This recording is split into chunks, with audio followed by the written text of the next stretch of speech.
the next thing on the agenda was the Gail Simone thing, and that was interesting. I think it's.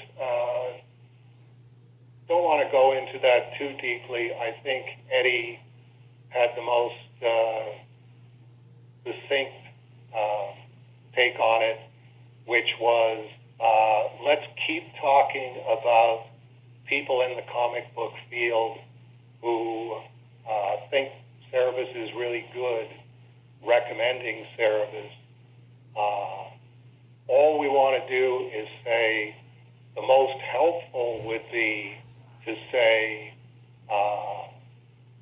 the $99 deal for all 6,000 pages at cerebusdownloads.com. That is a really good deal if you like really good comics. And I get this sense that, what they're trying to say is, well, Gail Simone had these nice things to say about the first half of Cerebus, and particularly High Society. We're not going to call that damning with faint praise, and we're also going to say that Gail Simone represents the entire comic book field. It's like, no, that's not the point of what we're saying. What we're saying is that cartoonists generally do not, and cartoonists and comic professional influencers, let's use the completely modern term for it, don't go out of their way to influence the people that they influence to buy Cerebus.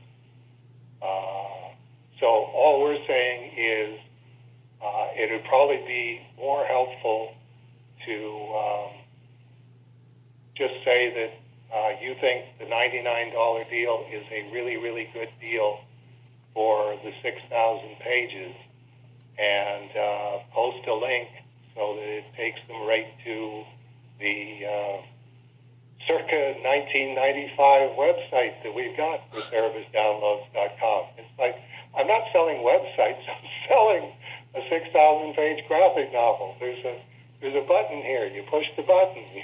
$99. You're all done.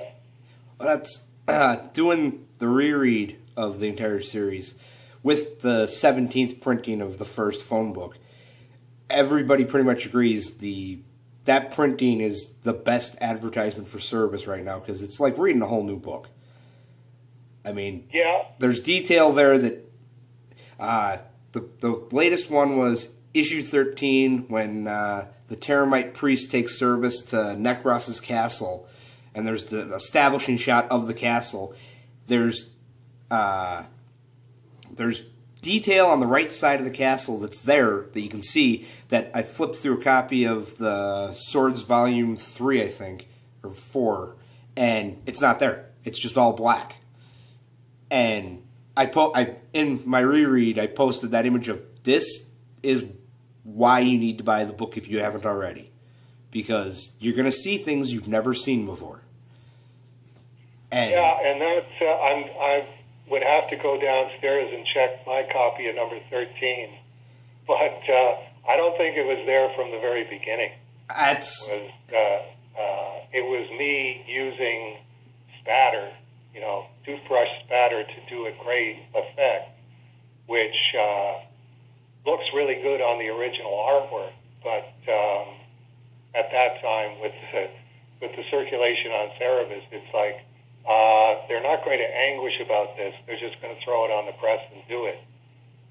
It needs a Sean Robinson this many decades later to say,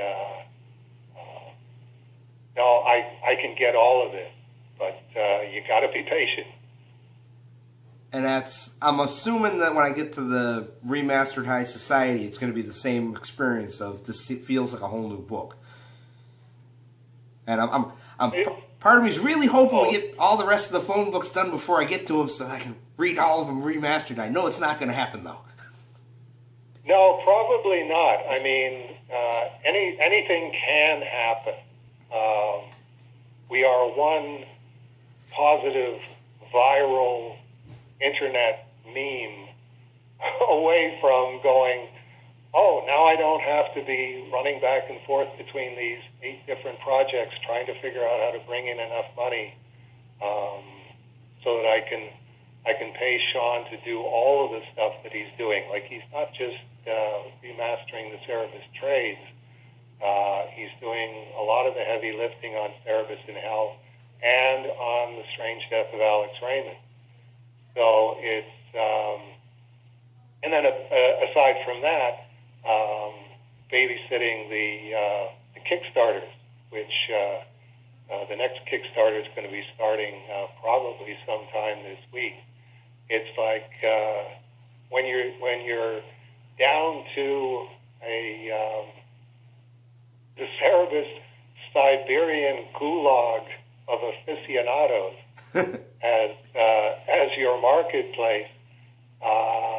You've always got to be trying to figure out, first of all, how to get more money out of them, and second of all, how not to bankrupt them. And really having to balance that. But if we just had suddenly one of those great internet memes where people went, oh, I had no idea, $99 for 6,000 pages. Hey, I'm in. And, at the end of the week, you got $85,000. Yeah, okay, then we can definitely start looking at accelerating the remastering. But right now, it's, no, we're trying to figure out how to make the bread crust here in the gulag last so that all of the prisoners don't starve to death. Yeah, I know that feeling. Okay, let's get off of that cheerful topic of the gulag, and what's next on our agenda?